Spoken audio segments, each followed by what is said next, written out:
Hydro-Québec, Kwayatonk et la chaire de leadership en enseignement sur les littératures autochtones au Québec, Maurice Lemire, sont fiers de vous présenter les balados Lire en relation. Aujourd'hui, épisode 17, vers une réciprocité narrative avec Maxime Poirier-Lemelin. Maxime Poirier-Lemelin étudie à la maîtrise en études littéraires à l'Université Laval. Et elle s'intéresse entre autres, dans son projet en recherche-création, à l'éthique de la recherche ainsi qu'aux dynamiques entre le genre et le langage.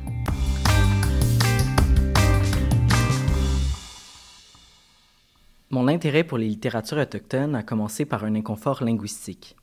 En tant que personne trans, j'ai développé une surconscience de mon corps, mais aussi de la langue que j'utilise pour m'exprimer. Le français est une langue très genrée, ce qui pose des obstacles particuliers aux personnes qui tentent de s'exprimer au-delà du genre. Comment peut-on se réfléchir dans une langue où les mots pour se dire n'existent pas?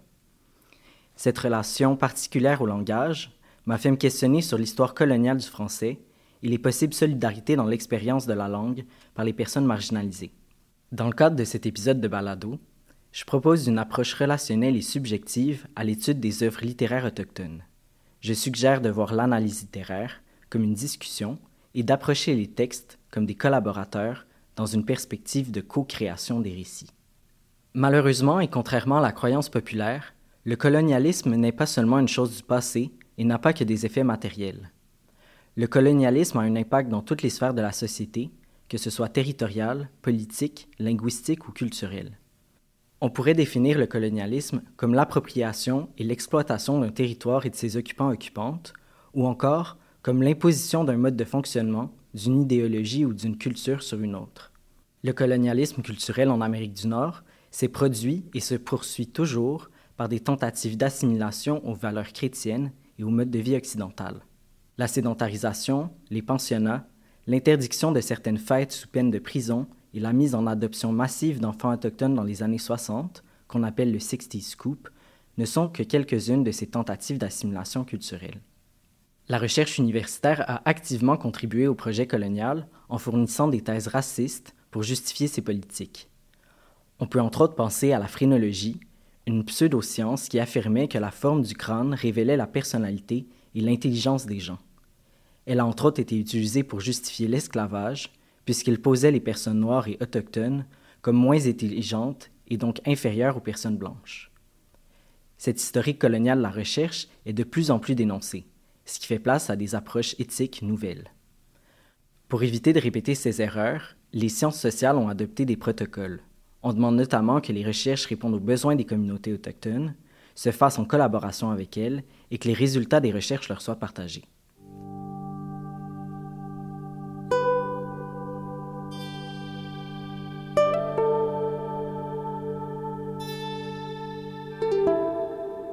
Mais qu'en est-il des études littéraires? Le protocole de recherche des Premières Nations au Québec et au Labrador, qui date de 2014, identifie le respect, l'équité et la réciprocité comme les 3 valeurs fondamentales qui devraient guider toute recherche en études autochtones. Par contre, ces principes ne sont pas applicables de la même manière à travers toutes les disciplines. Puisque la recherche en littérature ne porte pas sur des personnes, on ne peut pas calquer les protocoles des sciences humaines sur notre domaine d'études. En effet, l'analyse littéraire peut difficilement répondre à un besoin pratique des communautés autochtones et ne serait peut-être pas pertinent de se rendre dans une communauté pour présenter une analyse de poème. L'analyse littéraire doit être informée par des éléments culturels, mais il n'est pas de la responsabilité des autoristes autochtones de valider toutes les recherches qui sont produites sur leurs œuvres.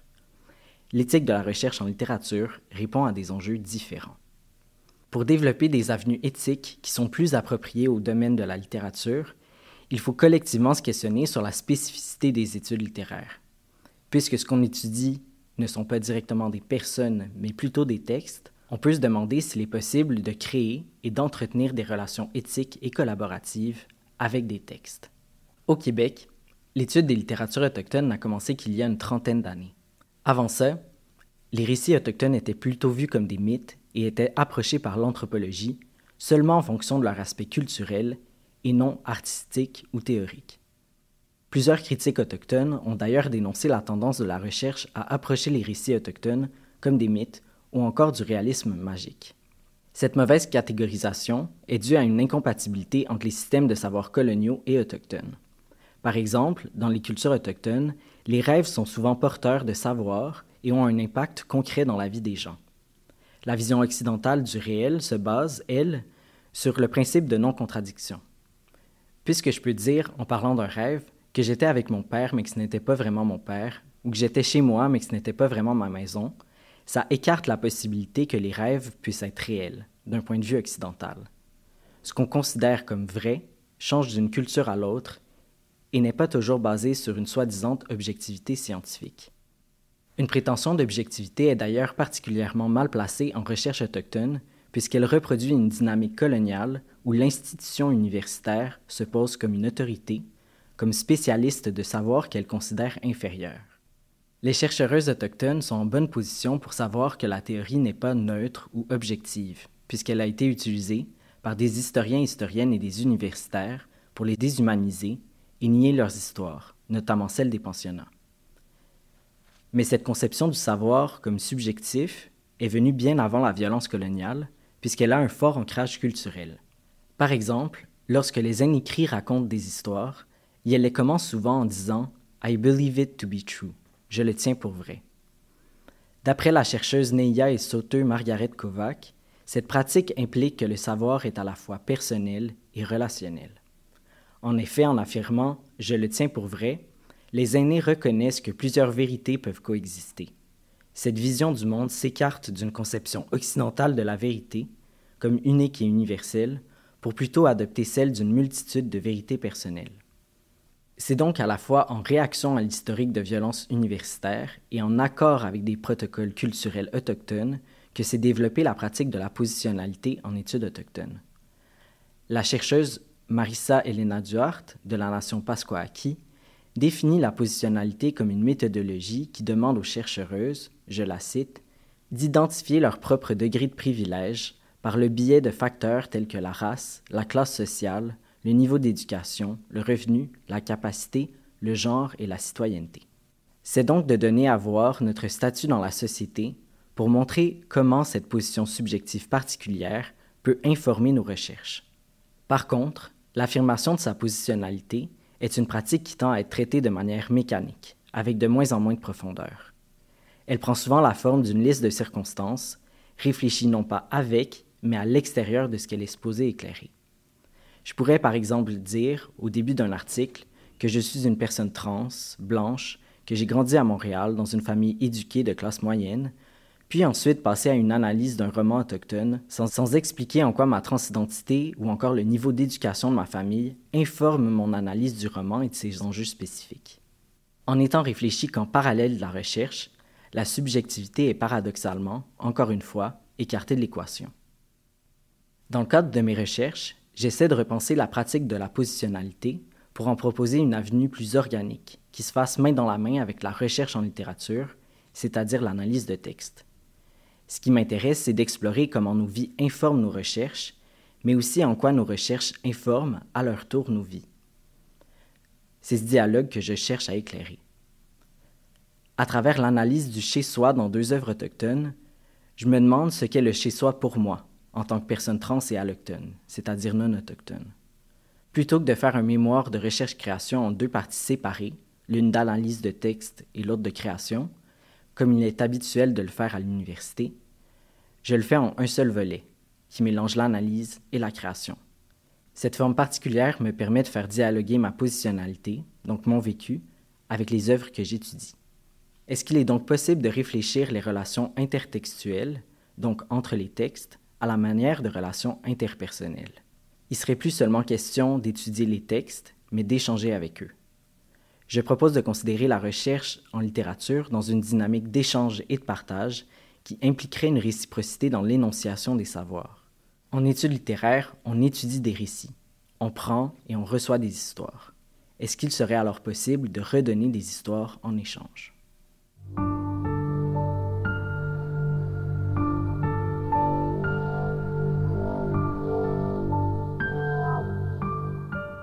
Mais peut-on vraiment faire de la recherche sous forme de récit?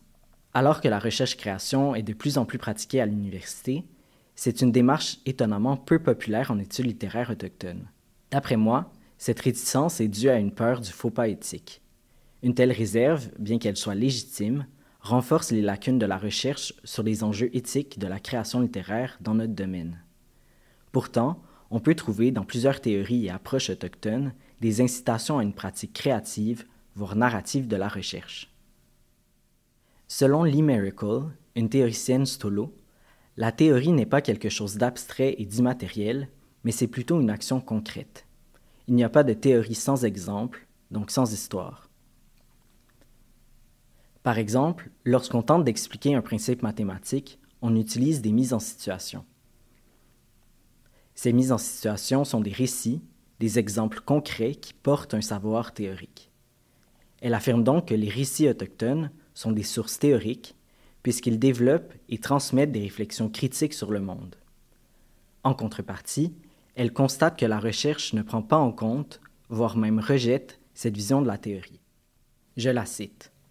« Chez les universitaires européens, il existe une étrange idée selon laquelle la théorie est distincte des récits, et qu'il est donc nécessaire d'utiliser un vocabulaire différent lorsqu'on tente de prouver une idée ou de la démontrer.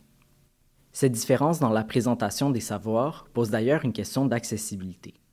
En effet, Miracle soulève que de s'exprimer dans un langage que personne ne comprend, c'est-à-dire le jargon universitaire, c'est un moyen de garder le contrôle sur l'information.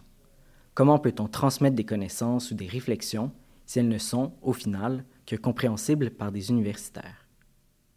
Présenter le savoir de cette manière, en ne s'adressant qu'à un petit public de personnes initiées, c'est refuser l'accès à l'information à une majorité de gens.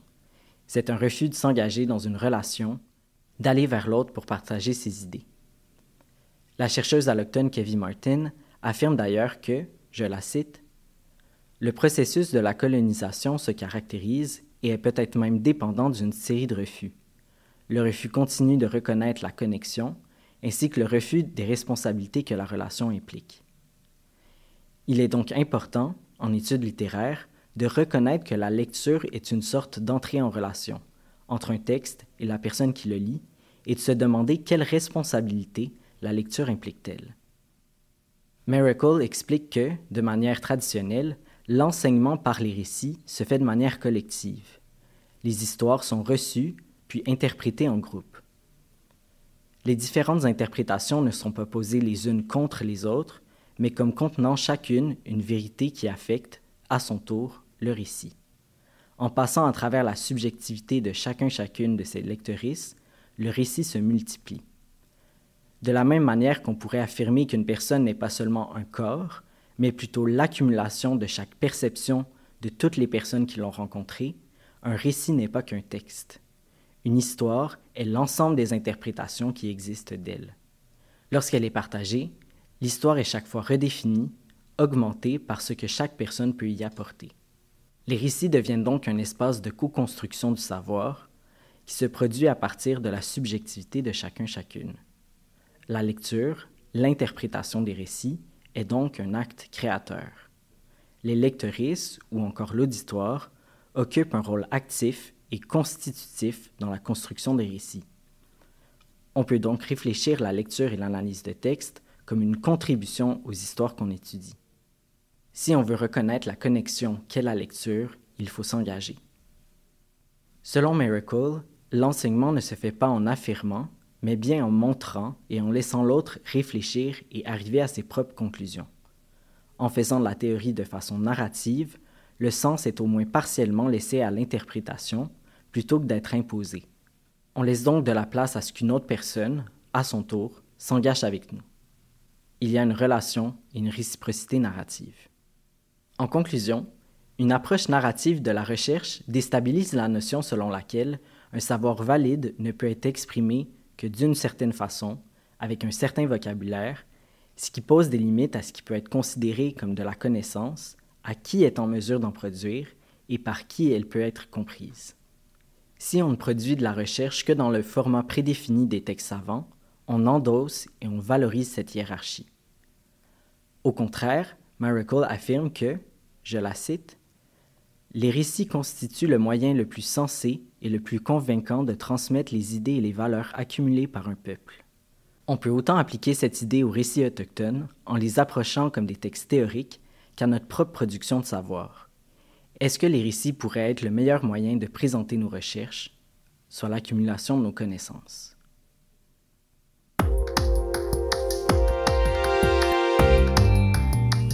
Cet épisode de Balado est une réalisation de Kwayatonk et de la chaire de leadership en enseignement sur les littératures autochtones au Québec, Maurice Lemire. La 5e saison des Balados Lire en relation est rendue possible grâce à l'appui d'Hydro-Québec, du Conseil des arts du Canada, du gouvernement du Canada et du gouvernement du Québec. Cet épisode vous est offert dans le cadre du 13e Salon du livre des Premières Nations, une présentation de TELUS. Recherche et narration, Maxime Poirier-Lemelin. Technique, musique et montage, Marc Vallée. Coordination, Marie-Ève Bradette. Kwayatonk, marquer l'imaginaire.